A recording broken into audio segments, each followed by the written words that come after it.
Maniwala ka ba na sa gitna ng karagatang puno ng panganib, pinili ng mga pirata na lumayo ng tahimik dahil lamang sa balita na ang isang barkong Pilipino ay hindi nagdadala ng ginto, hindi sandata, kundi bigas upang tulungan ang mga nagugutom sa Gaza? At ang sumunod na pangyayari ay nagpatahimik sa buong mundo. Isang gabi, sa itaas ng malalim na dagat sa Luzon, madilim ang lahat. Tanging ang kahel na ilaw mula sa isang lumang pantalan ng komersyo ang sumasalamin ng mahaba sa ibabaw ng tubig. Isang barkong pangkargamento na may katamtamang laki ang nakadaong ng tahimik, tila isa lamang itong itim na anino sa ulap. Walang namumukod tanging pangalan, walang anunsyo, walang marangyang seremonya ng paglulunsad ng barko. Mayroon lamang iilang opisyal, mga manggagawin na nagbubuhat ng mga sako ng bigas sa barko ng may ritmo, at isang katahimikan na tila hindi pangkaraniwan. Ang barko ay pinangalan ng Pag-asa. Isa itong lumang barko na nakaranas na ng hindi mabilang na mga unos sa dagat. Ang katawan ng barko ay may mga galos at batik ng asin, ngunit ang makina nito ay umuugong pa rin ng matatag, parang puso ng isang taong hindi sumusuko. Ang kapitan nito ay si Kapitan Ramon, isang lalaking nasa edad 50s, maitim ang balat mula sa araw ng dagat, at may mga matang kalmado, ngunit matatag. Nakatayo siya, pinapanood ang bawat hanay ng mga sako ng bigas na inilalagay sa ilalim ng barko hanggang sa punong-puno, tila isang pader na puti. Ilang tonelada na lahat? Tanong niya nang hindi lumilingon. Halos kumpleto na ayon sa plano. Kapitan, sagot ng isang tripulante, jasmine rice, puting bigas, at pinayaman na bigas para sa mga bata, nakahiwalay na ayon sa bodega. Tumango ng bahagya si Ramon bago tumingin sa dulo ng pantalan. Doon, may isang matandang babae na nakatayo, may hawak na maliit na tela. Dahan-dahan siyang lumapit, iniabot ang bag sa isang opisyal, at sinabing, "Hindi ito marami anak, pero isama niyo na." Sabi ng aking anak, walang makain ng mga bata doon. Nang buksan ang bag, iilang kilo lamang ng bigas ang nasa loob, ngunit agad itong nagpatahimik sa maraming tao sa pantalan. Dahil alam ng lahat na hindi ito isang pagpapadala ng kalakal. Ito ay isang pagpapadala ng pag-asa. Walang direktang bumanggit ng salitang misyon, ngunit alam ng lahat na ang barkong ito ay patungo sa isang lugar na binabantayan ng mundo, Gaza. Ilang oras pagkatapos noon, nagsimulang kumalat ang balita sa mga radyo ng mga mangangalakal ng barko, sa mga grupo ng tripulante sa dagat ng Arabia, sa mga pantalan na walang sinumang gustong sabihin kung saan nakuha ang balita. May isang barkong Pilipino na nagdadala ng bigas para ipamahagi, hindi ito armado ng husto. Halos lahat ng tripulante ay mga sibilyan. Hindi sila pupunta para magnegosyo, pupunta sila para tulungan ang mga tao. At sa isang dagat na puno ng mga pinaghihinalaang barko, mga armadong grupo na labag sa batas, at mga pirata na nag-aabang ng biktima, ang ganitong balita ay dapat na maglagay sa barko sa panganib. Ngunit walang sinuman ang nag-akala na ang balitang ito ay magiging mas kakaiba. Dahil sa parehong gabi, maraming armadong mabilis na bangka na dating nagnanakaw sa mga barkong pangkargamento ay nagsimulang mawala isa-isa mula sa kanilang mga posteng pagbabantay. Tila lumalayo sila sa ruta na tatahakin ng Pag-asa, hindi dahil sa takot sa sandata, hindi dahil sa takot sa hukbong dagat, kundi dahil sa isang pangungusap na kumalat ng mas malayo kaysa sa mga alon. Ang barkong Pilipino na ito ay hindi nagdadala ng ginto. Nagdadala ito ng bigas para sa mga nagugutom, at ang pangungusap na iyon ay magbabago sa buong dagat upang maging kakatwang tahimik. Bago umalis ang barko sa pantalan, tinawag ni Ramon ang lahat ng tripulante para magtipon sa kubyerta. Sa lakas ng hangin ng dagat bandang alas, dusong ng madaling araw, lumilipad ang dulo ng watawat ng walang tigil. Ang ilaw sa palo ng barko ay sumisikat sa mukha ng bawat isa, na nagpapakita sa kanila na parang mga manlalakbay noong sinaunang panahon. Ang ilan ay mga mekaniko, ang ilan ay mga mandaragat, ang ilan ay mga voluntaryo sa kalusugan, at may isang chef ng barko na dating nagluluto sa mga mararangyang hotel, ngunit ngayon ay nakatayo kasama ang isang malaking kaldero. Lahat sila ay alam na hindi madali ang paglalakbay na ito. Mahaba ang ruta. Dadaan sa mga tubig na mayroong kawalang katiyakan sa politika at mga lugar na malabo ang batas, kung saan mas mabilis ang mga sandata kaysa sa hustisya. Tiningnan ni Ramon ang bawat tripulante bago magsalita sa matatag ngunit hindi malakas na tinig. Maikli lang ang sasabihin ko. Hindi tayo lumalabas para maging bayani. At hindi rin tayo lumalabas para patunayan ang anumang bagay kanino man. Tahimik ang lahat. Nagdadala tayo ng bigas sa mga taong walang makain. Nagdadala tayo ng pagkain sa mga bata na hindi na malaman kung alin ang tunog ng ulan at alin ang tunog ng bomba. Ang pangungusap na iyon ay nagpababa ng tingin ng marami nang hindi nila namamalayan. Tumigil ng sandali si Ramon at nagpatuloy. Hindi ko magagarantiya na magiging mabait sa atin ang dagat. Maari tayong subaybayan, bantaan o piliting bumalik. Ngunit hanggat kaya pang umandar ng barko, hindi natin hahayaan na ang mga bagay na ito ay maging numero lamang sa mga dokumento. Pagkatapos, kinuha niya ang isang piraso ng papel. Ito ang listahan ng lahat ng kargamento. Bigas, tuyong pagkain, gamot, pagkain ng mga bata, at maliliit na liham mula sa mga Pilipino sa buong bansa na isinulat para sa mga tatanggap sa dulo ng kanilang paglalakbay. Ang mga nasa ilalim ng ating mga paa ay hindi produkto, sabi niya habang ginagamit ang kanyang paa upang tapikin ang kubyerta. Ito ay mensahe mula sa mga ordinaryong tao. Mga magkakarenderya, tindera sa palengke, mga estudyante, driver ng jeep, mga pari, magsasaka sa mga probinsya, at mga bata na nag-ambag ng kanilang pera sa baon. Tumingin si Ramon sa lahat muli. Kaya ngayong gabi, kung may gustong bumaba sa barko, hindi ako magagalit at igagalang ko ang inyong desisyon. Walang gumalaw. Lumipas ang 1 segundo, 2 segundo, 3 segundo. Inangat ng punong mekaniko ang kanyang kamay. Lahat ay tumingin sa kanya, ngunit sinabi niya, "Hindi ako bababa, Kapitan. Gusto ko lang tanungin kung sakaling magkaproblema ang makina sa daan, pwede ba akong humingi ng doble ng karaniwang oras ng pag-aayos? Dahil hindi ko hahayaang tumigil ang barkong ito." Nagsimulang tumawa ng mahina na nagpagaan sa kapaligiran. Sumunod na nagsalita ang isang voluntaryo. "Hindi pa ako nakakadaan sa mapanganib na tubig na tulad nito, ngunit alam ko kung gaano kahirap ang hindi kumain sa loob ng isang araw. Sasama ako." Sabi ng isa pa, "Kung makakaharap man kami ng mga pirata, hindi ko alam kung paano lalaban, ngunit alam kong ikakahiya ko ang aking sarili habang buhay kung hindi ako sumama sa simula pa." Nanatili si Ramon ng sandali. Ang kanyang mga mata na dating matigas na parang bakal ay lumambot ng kapansin-pansin. Tumango lang siya minsan at sinabi, "Kung gayon, tandaan ninyo, hindi tayo maglalakbay ng may galit. Hindi natin itataas ang ating sarili kaysa sa iba. Pupunta tayo bilang mga tao na naniniwala pa rin na ang isang butil ng bigas ay may sapat na halaga upang pigilin ang kawalang pag-asa." Pagkatapos ng kanyang mga salita, humaba ang ugong ng busina ng barko sa dilim. Ang mga lubid ay binitawan, ang angkla ay inangat, at ang pag-asa ay nagsimulang gumalaw ng dahan-dahan mula sa pantalan nang walang sinumang nakakaalam na ang panata sa kubyerta ngayong gabi ay ipinapasa ng mas malayo kaysa sa kanilang iniisip. Sa pamamagitan ng mga radio wave, sa pamamagitan ng mga tagapagbantay sa baybayin, sa pamamagitan ng mga mata ng mga taong hindi pa nila nakita, at maging sa mga tenga ng mga pirata, 3 araw pagkatapos umalis sa Pilipinas, nagsimulang magbago ang kulay ng dagat mula sa maligamgam na tubig ng Timog Silangang Asya tungo sa malalim at madilim na ibabaw ng tubig na sumasalamin sa langit na parang isang piraso ng bakal. Ang barkong Pag-asa ay naglalayag ng matatag sa pangunahing ruta ng kalakalan patungo sa karagatang Indian.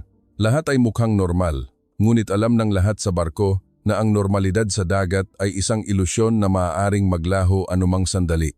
Isang hapon, sumigaw ang bantay na tripulante sa tulay ng barko.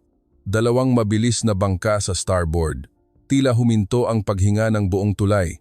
Mabilis na kinuha ni Ramon ang kanyang binocular. Ang unang bangka ay maliit at kakatwang mabilis.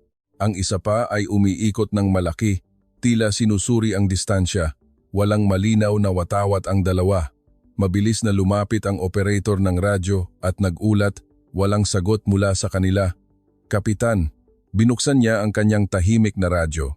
Walang sinumang nagsalita ng diretso sa barko, ngunit lahat sila ay pareho ang iniisip. Ito ay maaaring pagsubok ng mga pirata. Inutusan ni Ramon na bahagyang dagdagan ang bilis ng makina, hindi sapat upang magmukhang tumatakas, ngunit sapat upang mapanatili ng barko ang distansya. Pagkatapos, inutusan niya na buksan ang pampublikong signal ng radyo. Ito ang barko ng tulong mula sa Pilipinas. nagdadala ng bigas at gamot para sa mga sibilyan sa krisis na lugar. Kung natatanggap ninyo ang signal na ito, mangyaring panatilihin ang ligtas na distansya. Tahimik. Walang tugon.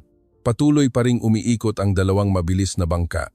Nagsimulang ilipat ng mga tao sa kubyerta ang mga bagay na madaling matangay palabas ng daanan. Ang ilan ay palihim na humawak ng mahigpit sa bakal na hawakan o wrench, kahit na alam nilang halos walang silbi ang mga ito kung sakaling magkaroon ng aktwal na pagsalakay. 5 minuto pagkatapos, dahan-dahang lumapit ang isang mabilis na bangka hanggang sa makita ang isang lalaki sa unahan ng barko. Nakasuot siya ng maskara, may hawak na kamera, hindi nakataas ang baril at walang ibinibigay na anumang signal. Tumingin lang siya sa Pag-asa at sa mismong sandaling iyon, nangyari ang hindi inaasahang kaganapan. Dahan-dahang lumiko ang mabilis na bangka. Hindi ito papalapit, hindi ito umiikot para umatake, kundi ito ay umaatras. At nang makita ito ng isa pang bangka sa likuran, bumagal din ito bago bumalik sa magkaibang direksyon ng tahimik, tila may utos na hindi na kailangang bigkasin. Tiningnan ng mga tripulante ng Pag-asa nang hindi makapaniwala. "Iyon lang po ba, Kapitan?" Tanong ng isang batang tripulante ng mahina. Patuloy pa ring tumitingin si Ramon sa binocular bago dahan-dahang ibinaba ito. "Hindi pa natin alam." 10 minuto pagkatapos, ang matagal ng tahimik na radyo ay nagkaroon ng tunog na puno ng ingay, Arabic at Ingles na may malalim na accent at nagtapos sa isang maikling pangungusap na malinaw para marinig ng lahat. "Narinig namin na ang barkong Pilipino ay nagdadala ng pagkain para sa mga nagugutom. Ngayong gabi, walang sinumang gagalaw sa inyo." Agad na nawala ang signal. Sa tulay ng barko, walang sinumang nagsalita ng matagal. Patuloy pa ring humihip ang hangin ng dagat tulad ng dati. Patuloy pa ring humahampas ang mga alon sa unahan ng barko tulad ng dati. Ngunit mayroon nang nagbago. Tumingin si Ramon sa mga tripulanteng nakatayo, nang tahimik bago nagsalita ng mahina, nakarating na ang ating balita sa kanila. "Sino po ang nagpadala ng balita, Kapitan?" Tumingin si Ramon sa malayo at malayong abot tanaw. Marahil ang gutom ay nagsasalita ng wika na naiintindihan ng lahat. At mula sa puntong iyon, ang kwento ng barkong Pilipino ay hindi na lamang usap-usapan. Nagsimula itong maging isang alamat sa paglalakbay sa dagat na kahit ang mga anino na nakatago sa mapanganib na tubig ay umuurong sa isang misyon na nagdadala ng bigas sa mga nagugutom. Ilang daang milya ang layo, sa isang tuyo at mabato na baybayin. Nakatayo si Sahir sa toring bantay, nakatingin sa dagat. Dati siyang pirata, sumasakay sa mga mabilis na bangka para magnakaw sa mga barkong pangkargamento, may hawak na sandata para agawin ang gasolina, pagkain, at pera mula sa mas mahihinang tao. Para sa kanya, ang dagat ay hindi tahanan. Ito ay isang lugar ng pangangaso, ngunit ngayong gabi, hindi hawak ni Sahir ang baril. Hawak niya ang radyo at nakikinig sa balita mula sa grupo ng nagpapatrolya sa gitna ng dagat. Isang barkong Pilipino na nagdadala ng bigas ang patungo sa kanluran. Walang mabigat na sandata. May mga liham mula sa mamamayan na kasama ng mga tulong. Ang salitang liham ay nagpatahimik kay Sahir. Naalala niya ang kanyang ina na namatay ilang taon na ang nakalipas sa panahon ng digmaan at tagutom. Dati, binabahagi ng kanyang ina ang 3 dakot ng bigas na huling natira sa kanyang mga kapitbahay kahit na halos wala na ring natira sa kanilang bahay. Noong araw na iyon, tinanong niya ang kanyang ina, "Bakit mo kailangang ibigay kahit gutom din tayo?" Sumagot ang ina, "Dahil kung itatago natin para kainin natin lang, ang gutom ay mananatili lamang sa tiyan. Ngunit kung makikita natin ang iba na gutom at mananatili tayong tahimik, ang gutom ay papasok sa ating puso." Ang pangungusap na iyon ay sumunod sa kanya sa buong buhay niya. Pagkatapos mamatay ng kanyang ina, hindi na naging mabait si Sahir. Pinili niya ang mas madaling landas, pinili ang karahasan, pinili ang walang etikal na pagpapanatili ng sarili. Sinabi niya sa kanyang sarili na itinuro ng dagat na ang malumanay na tao ay mabilis na namamatay. Hanggang sa isang araw ay naging isang tao siya na kahit siya mismo ay ayaw tingnan sa salamin. Ngunit ngayong gabi, ang kwento ng isang barkong Pilipino ay nagpabalik sa lahat ng nakaraan. Lumapit ang isang tauhan. "Boss, kung kailangan nating pigilan, ngayong gabi na." Walang barkong nagpapatrolya sa rutang iyon. Hindi agad sumagot si Sahir. Tiningnan niya ang madilim na dagat sa harapan niya bago dahan-dahang nagtanong, "Alam mo ba kung ano ang dala nito?" "Bigas po, at gamot." Sagot ng tauhan. At bakit mo nanamnamin ang pagnanakaw sa mga ito? Natuyot na tawa ng tauhan.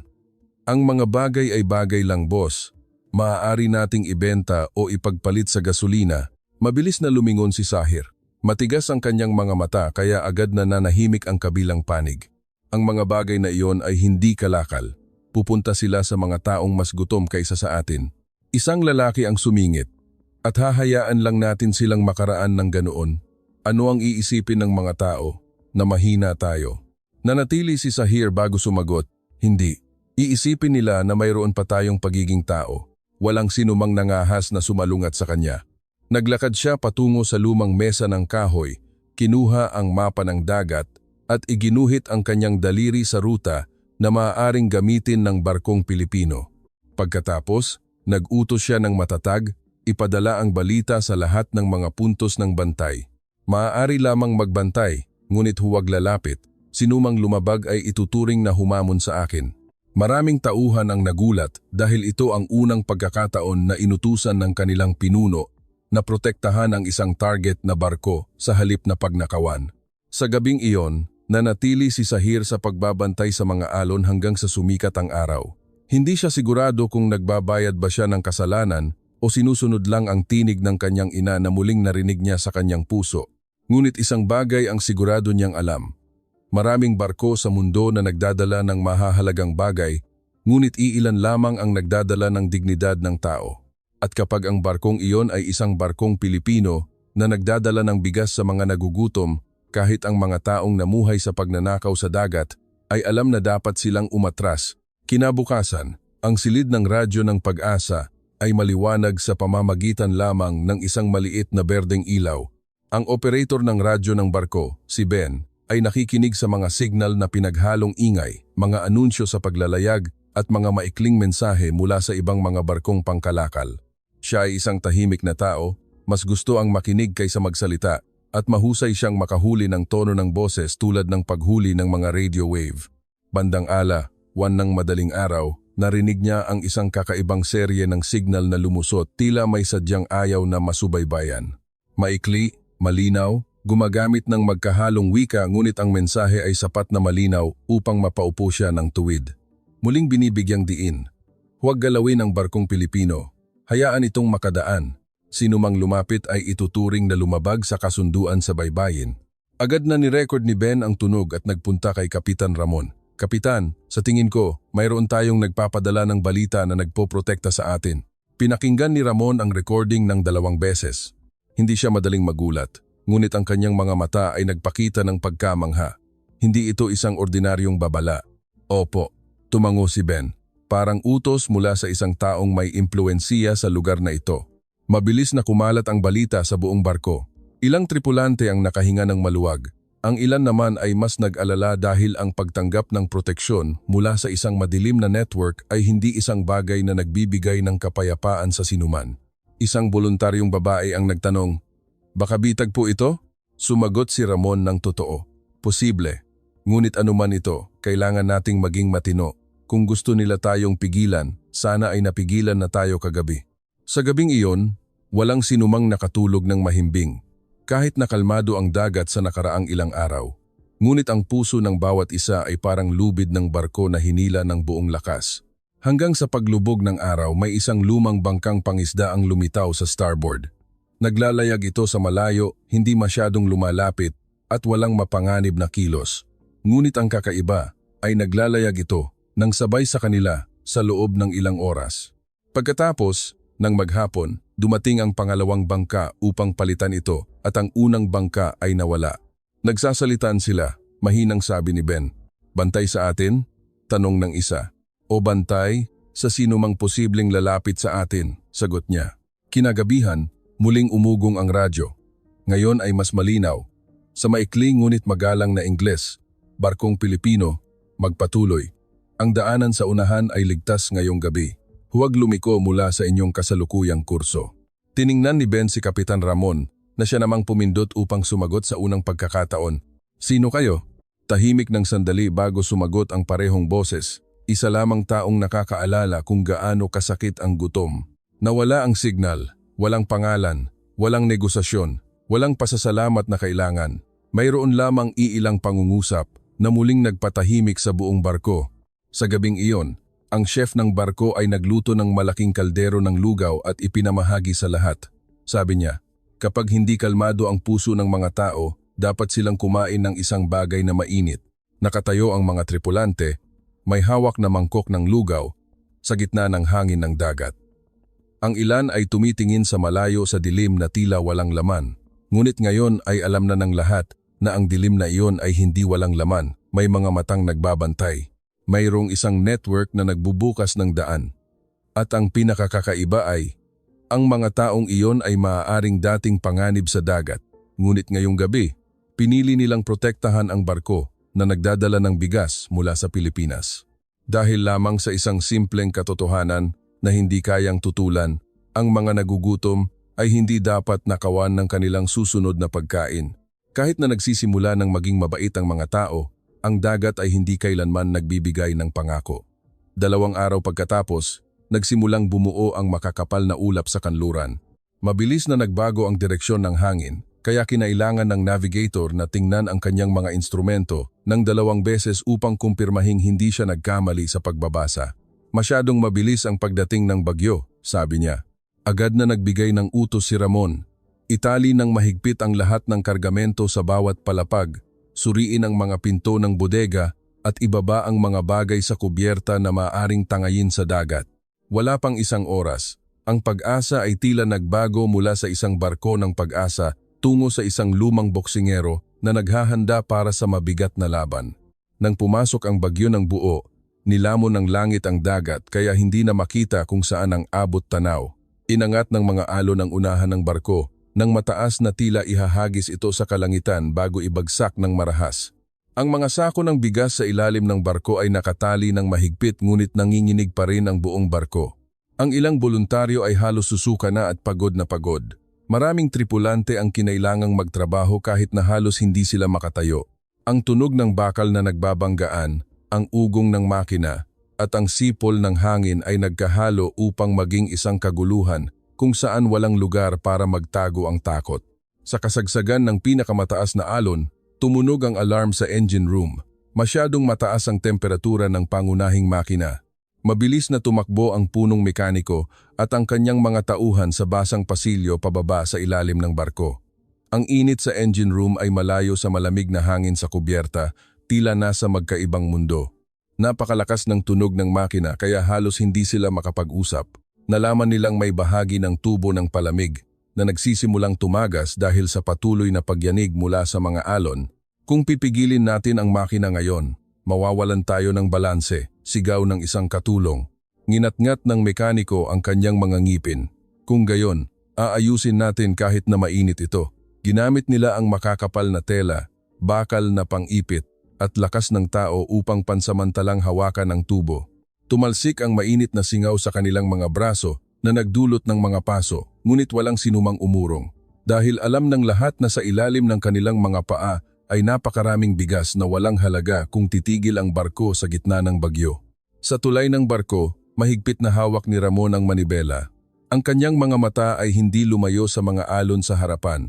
Maraming beses na siyang nakaranas ng malalaking bagyo, ngunit mayroong kakaiba sa pagkakataong ito. Dahil hindi lang niya inililigtas ang kanyang mga tripulante, inililigtas niya ang lahat ng pag-asa ng libu-libong iba pang tao. Biglang, umugong ang radyo sa gitna ng ingay. Barkong Pilipino, naririnig ba? Sa hilaga ninyo ay may malakas na alon. Lumiko pa kaliwa ng 7 degrees. Ulitin, lumiko pa kaliwa ng 7 degrees. Tumingin si Ben sa kapitan. Parehong boses, Kapitan. Hindi nag-atubili si Ramon. Agad siyang nag-utos na sundin ang sinabi. Wala pang 10 minuto pagkatapos, isang napakalaking alon ang humampas sa eksaktong posisyon kung saan dapat sanang naroroon ang barko kung nanatili ito sa dating ruta. Napakataas nito kaya namutla ang mukha ng lahat na nakakita dahil alam nilang kung natamaan sila ng buo, maaaring mas malaki ang pinsala. Tinulungan na naman niya tayo, bulong ng isa. Buong gabi bumagyo, ngunit ang Pag-asa ay nanatili pa rin. Nang lumitaw ang malabo na liwanag ng umaga, halos ubos na ang lakas ng lahat sa barko. Ngunit nakaligtas sila. Ang barko, ang mga tripulante, at ang pinakamahalaga sa lahat, ang bawat sako ng bigas ay buo pa rin.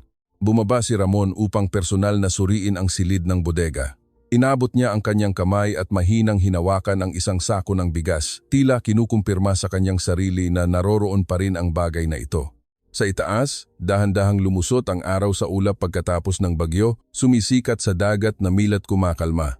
At sa katahimikan na iyon, nagsimulang maintindihan ng lahat na ang paglalakbay na ito ay hindi lamang nakaranas ng mga alon at pirata, kundi pinatutunayan din nito na kapag sapat ang mabuting intensyon, minsan kahit ang mga estranghero sa gitna ng dagat at kahit ang pinakamalupit na kalikasan ay maaaring magbigay daan upang makapagpatuloy.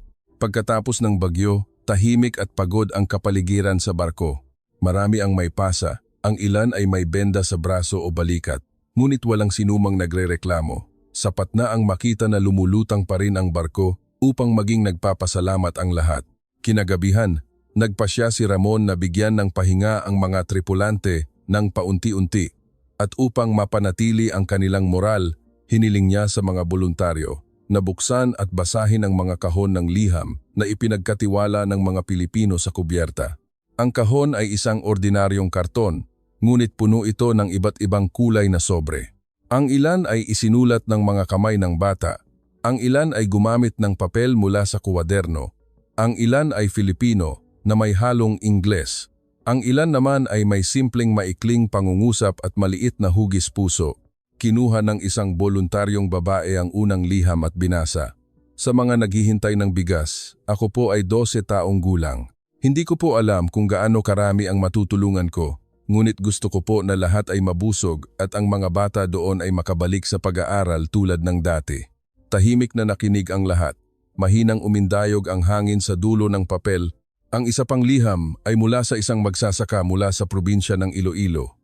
Ang bigas na dinadala ninyo ay maaaring mula sa katulad ng aking bukid. Habang buhay akong nagtatanim ng palay. Alam kong kailangan ng lakas, tubig, at oras bago makakuha ng isang butil. Sana ay makarating ang bigas na ito sa mga taong talagang nangangailangan. Tahimik na pinunasan ng chef ng barko ang kanyang mga mata. Ang sumunod na liham ay mula sa isang magkakarenderya. Isang kaldero lang ng kanin ang ibinebenta ko sa isang araw. Hindi ako mayaman, ngunit alam kong kung hindi kumain ang tao, wala siyang lakas kahit para umiyak. Pakiusap sabihin sa tatanggap na may isang Pilipino na nag-aalala. Pagkatapos, kinuha ni Ben ang isang liham. Ito ay isang maliit na piraso ng papel na may sulat kamay na malabo na parang bata pa lamang ang natutong magsulat. Hindi ko pa nakita ang Gaza, ngunit sabi ng guro ko, maraming bata doon ang walang makain. Kaya hindi na ako bumili ng isang laruan at idinonate ko na lang ang pera. Walang sinumang nagsalita pagkatapos ng pangungusap na iyon. Dahil alam ng lahat na ang ilang kabutihan ay hindi maingay, ngunit mas matatag ito kaysa sa anumang talumpati. Hiniling ni Ramon ang isang liham para basahin niya mismo. Ito ay isang liham na walang pangalan ng nagpadala. Hindi namin alam kung sino kayo, ngunit malaman ninyo na ang inyong barko ay hindi lang nagdadala ng bigas. Nagdadala ito ng pananampalataya ng maraming tao, na ang tao ay hindi pa nag-iwanan. Nang matapos basahin, nanatili siya ng sandali bago tiklupin ang papel at maingat na inilagay sa kanyang bulsa.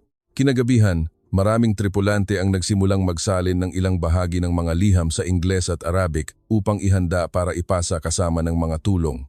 Gusto ng lahat na malaman ng mga tatanggap na ang mga bigas na ito ay hindi nanggaling sa isang walang mukhang bodega, kundi mula sa puso ng mga totoong tao. Sa malawak na dagat, ang Pag-asa ay hindi na lamang isang barkong pangkargamento. Ito ay naging tulay na lumulutang sa gitna ng tubig, nag-uugnay sa mga taong hindi kailanman nagkita, mga taong nasa magkaibang kontinente, at mga taong maaaring hindi na kailanman makakasagot sa mga liham na ito. Ngunit minsan, ang pagtulong ay hindi nangangailangan ng dalawang panig na pag-uusap. Ang malaman lamang na mayroong isang taong nag-iisip sa iyo ay maaaring magbigay ng lakas sa taong pagod na upang mabuhay pa ng isang araw. At malalim sa pusod ng dagat, patuloy pa rin na kumakalat ng tahimik ang pangalan ng barkong Pilipino. Ang barkong nagdadala ng bigas, ang barkong nagdadala ng mga liham, ang barkong nagpatulog sa mga anino. Habang papalapit sa gitnang silangan, lalo pang tumitindi ang sitwasyon sa ruta ng paglalayag. Maraming barkong pangkalakal na dumadaan ay madalas na nagpapadala ng babala tungkol sa mga panganib. Ang ilan ay nagbibigay ng posisyon ng mga pinaghihinalaang barko. Ang ilan ay nagpapayo na mag-ingat sa pagsubaybay sa gabi.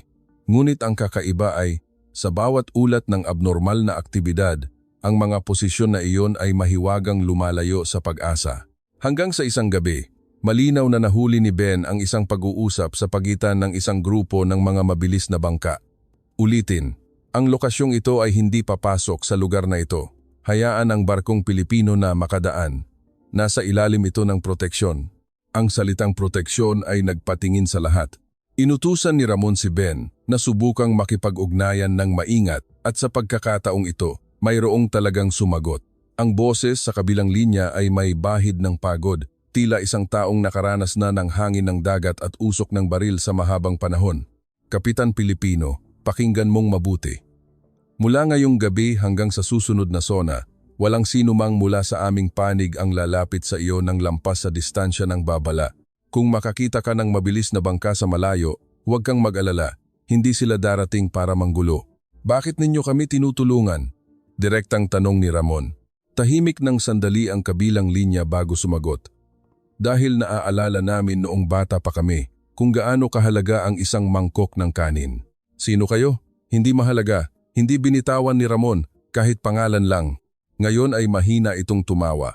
Ang pangalan ng isang taong maraming nagawang mali ay hindi makakatulong sa anumang bagay, Kapitan. Ngunit ngayong gabi, maaari mo akong tawaging tagapagbantay ng dagat. Muling nanahimik ang signal.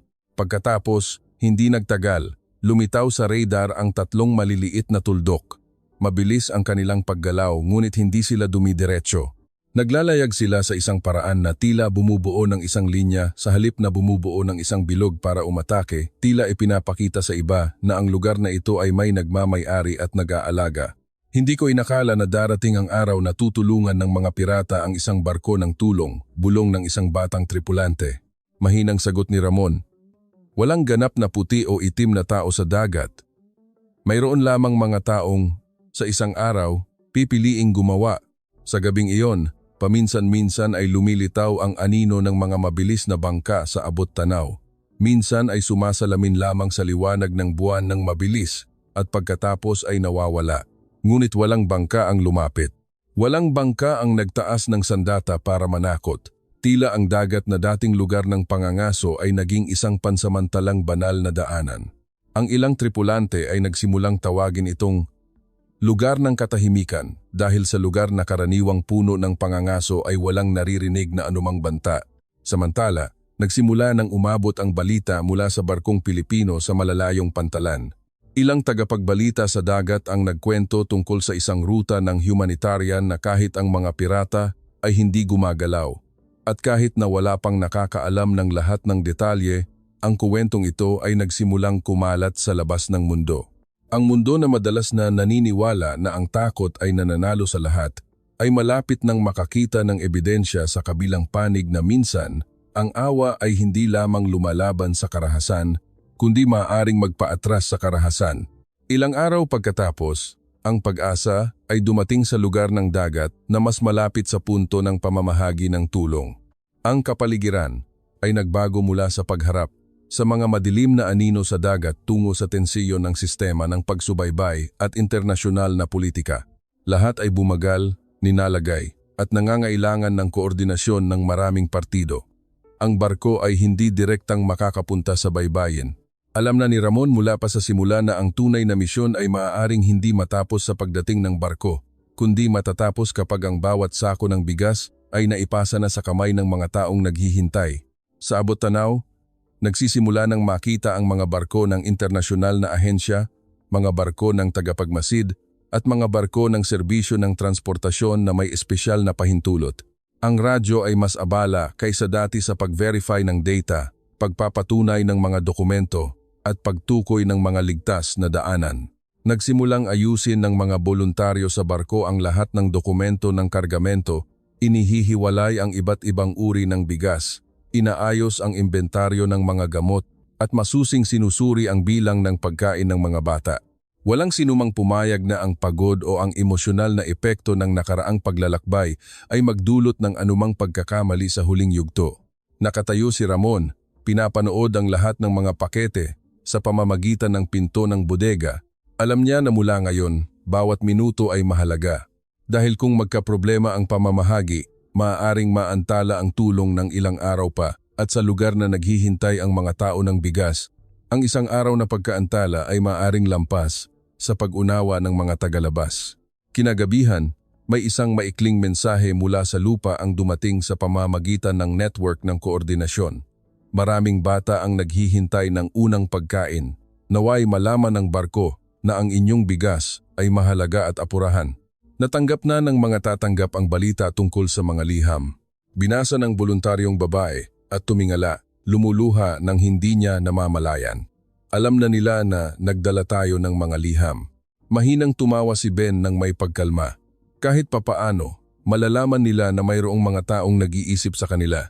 Kasabay nito, muling umugong ang parehong channel ng radyo na nakikipag-ugnayan mula sa madilim na dagat. Sa pagkakataong ito, mas pagod ang boses sa kabilang linya. Kapitan Pilipino, mula rito, hindi mo na kailangang matakot sa mga mabilis na bangka. Narating mo na ang lugar kung saan walang sinumang mula sa aming panig ang manggagaling. Nanatili si Ramon bago sumagot, salamat. Nanahimik ng sandali ang kabilang linya at pagkatapos ay binigkas ang huling pangungusap kapag nakarating na sa kamay ng mga bata, pakisabi sa kanila na mayroong mga tao sa gitna ng dagat na nagdarasal na sila ay mabusog. Nawala ang signal. Walang sinumang nakakaalam kung sino ang lalaking iyon, kung nasaan siya o kung mabubuhay pa siya kinabukasan. Ngunit ang kanyang pangungusap ay nagpatahimik sa buong silid ng radyo, kaya malinaw na naririnig ang tunog ng mga alon na humahampas sa ilalim ng barko. Kinagabihan, ang paglubog ng araw ay sumasalamin sa ibabaw ng tubig na kulay ginto-tanso. Ang pag-asa ay bumagal upang hintayin ang proseso ng paggabay at pamamahagi ng libu-libong sako ng bigas. Ilang hakbang na lamang ang layo mula sa mga nagugutom. Alam na ng lahat sa barko na ang mahabang paglalakbay ay malapit ng matapos. Ngunit ang hindi inaasahan ng sinuman ay sa huling yugto na ito, sabay-sabay na tumitingin sa kanila ang mundo sa labas. Ang kwento ng barkong Pilipino, ang kwento ng bigas, ang kwento ng mga pirata na kusang umatras ng tahimik ay nagiging balita na gumigising sa puso ng buong mundo. Kinabukasan, formal na nagsimula ang pamamahagi sa ilalim ng kontrol ng internasyonal na ahensya ng koordinasyon. Sumakay ang mga opisyal sa barko ng paunti-unti, sinuri ang mga dokumento, binuksan ang mga selyo ng bodega at mahigpit na sinuri ang listahan ng mga item. Lahat ng proseso ay mukhang mabagal, ngunit ito ang kinakailangang pagbagal upang matiyak na ang bawat item ay mapupunta sa tamang lugar.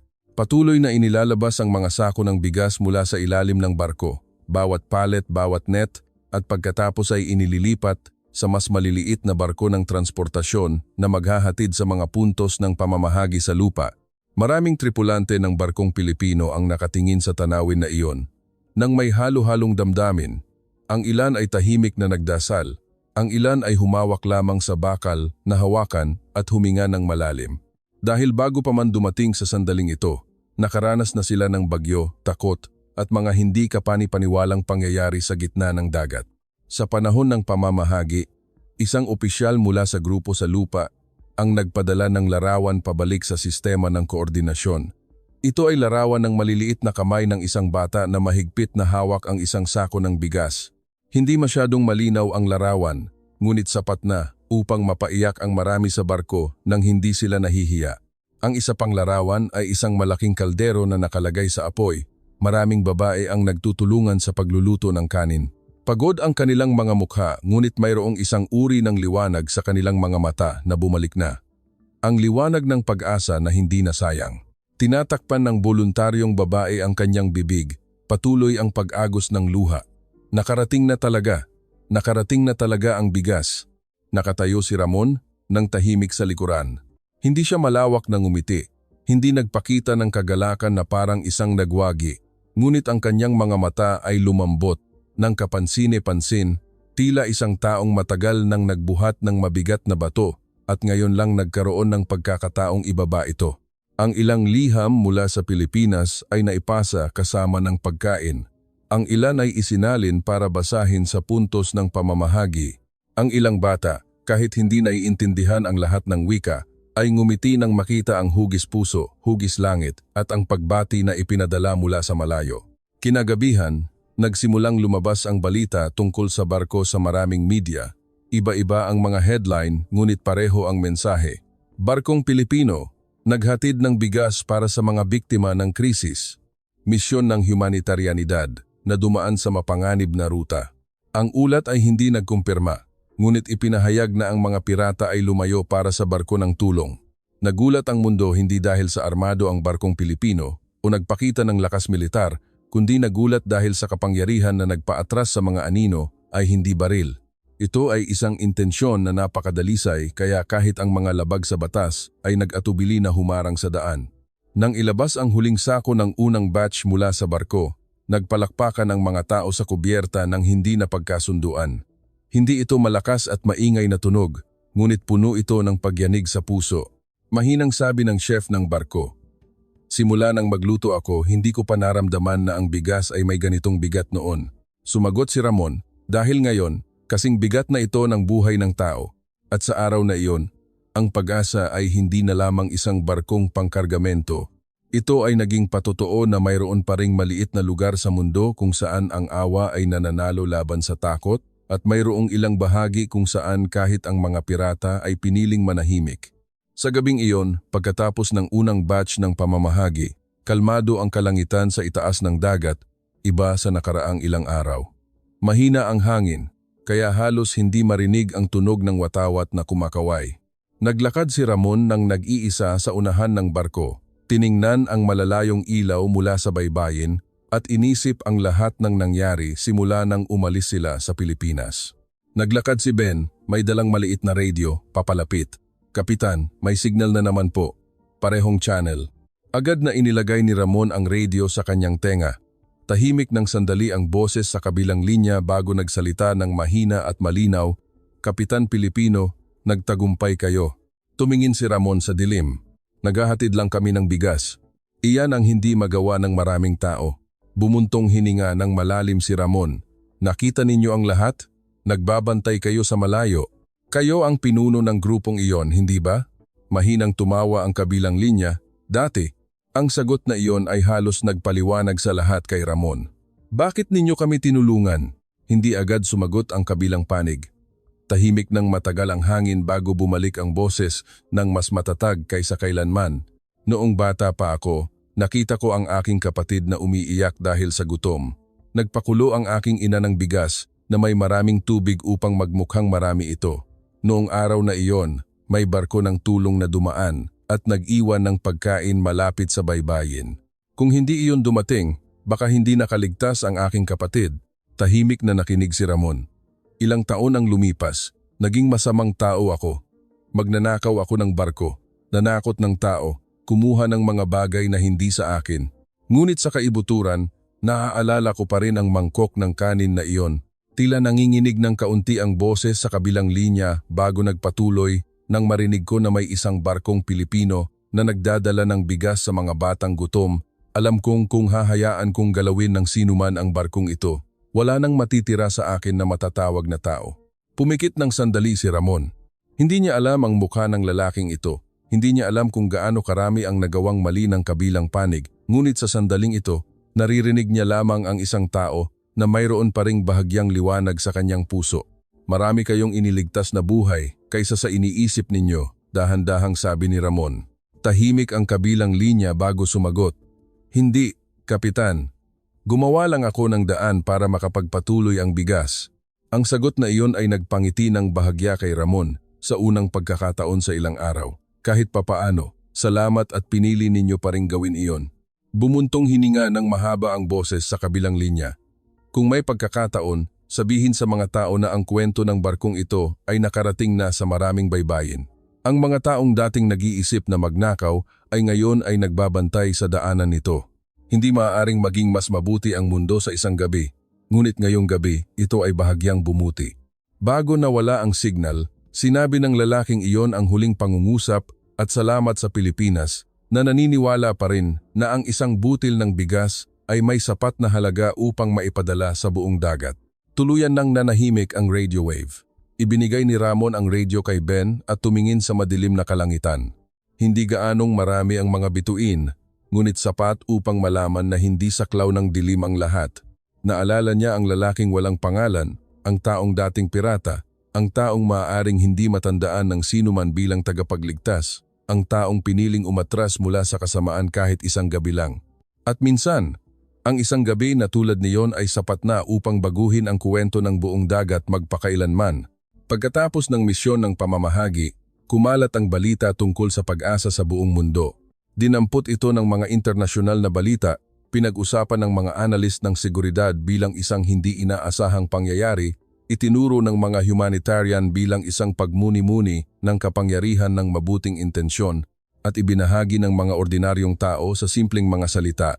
Kahit ang mga pirata ay lumayo para sa barkong Pilipino na naghatid ng bigas sa mga nagugutom. Ang ilan ay ayaw maniwala, ang ilan ay nagsabi na tila ito isang alamat, ngunit alam ng mga mandaragat na totoo ito. Nang maghanda ang pag-asa para bumalik, walang malaking selebrasyon, walang entablado, walang ilaw. Mayroon lamang mga tripulante na pumayat, umitim ang balat at kapansini-pansing pagod.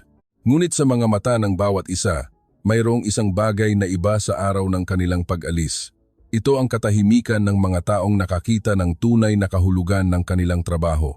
Inilagay ng voluntaryong babae ang huling isinalin na liham sa kahon bago ngumiti habang lumuluha. Akala ko dati ay tumutulong lang ako sa mga dokumento at gamot, ngunit ngayon alam ko na minsan ang pagdadala ng pagkain sa kamay ng isang tao ay ang pagsasabi sa kanya na hindi pa siya iniiwan ng mundo. Mahinang tumawa ang mekaniko kahit na nakabenda pa rin ang kanyang braso. Kung alam kong poprotektahan ng mga pirata ang barkong ito, sana ay kinunan ko ng litrato ang engine room bilang ebidensya. Sabay-sabay na tumawa ang lahat ng buong tinig. Sa unang pagkakataon, nakatitig si Ramon sa dagat ng matagal bago nagsalita sa mga tripulante. Huwag ninyong tandaan ang misyon na ito dahil naging tanyag ito o dahil pinag-uusapan ito. Tandaan ninyo ito dahil may isang batang nakakain ng bigas, may isang ina na nakapaghanda ng pagkain, at mayroong ilang tao sa gitna ng dagat na muling nagpasya na maging tao. Walang sinumang nagsalita dahil ang pangungusap na iyon ang buod ng buong paglalakbay na ito. Nang umalis ang barko sa sona ng pamamahagi at lumiko pabalik sa bayan, mahinang humihip ang hangin ng dagat. Walang anino ng mga mabilis na bangka, walang tunog ng pananakot, walang panganib na muling lumitaw upang subukan sila. Mayroon lamang malawak na dagat at ang kwento na magpapatuloy sa kanilang lugar.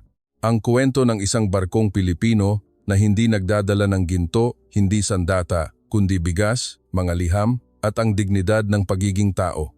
Ang kwento ng mga pirata na hindi natalo ng anumang puwersa, kundi natalo ng alaala ng gutom. Ang kwento ng mundo na nagulat nang makita na ang kabutihan ay hindi kailangang maging maingay. Minsan, dahan-dahan lang itong naglalayag sa gitna ng dagat at nagpapaatras sa buong kadiliman ng tahimik. At iyan ang dahilan kung bakit patuloy na pinag-uusapan ng mga tao ang pag-asa, hindi bilang isang ordinaryong barko, kundi bilang isang patunay na hanggat handang magbahagi ng bigas ang mga tao, laging may pag-asa ang mundo na makaligtas sa kalupitan. Pinatutunayan ng kuwentong ito na minsan, ang pinakamakapangyarihang bagay sa mundo ay hindi baril, hindi digmaan, kundi ang awa mula sa mga ordinaryong tao. Dahil hanggat handang magbahagi ng bigas ang mga tao, hindi kailanman mawawala ang pag-asa sa mundong ito.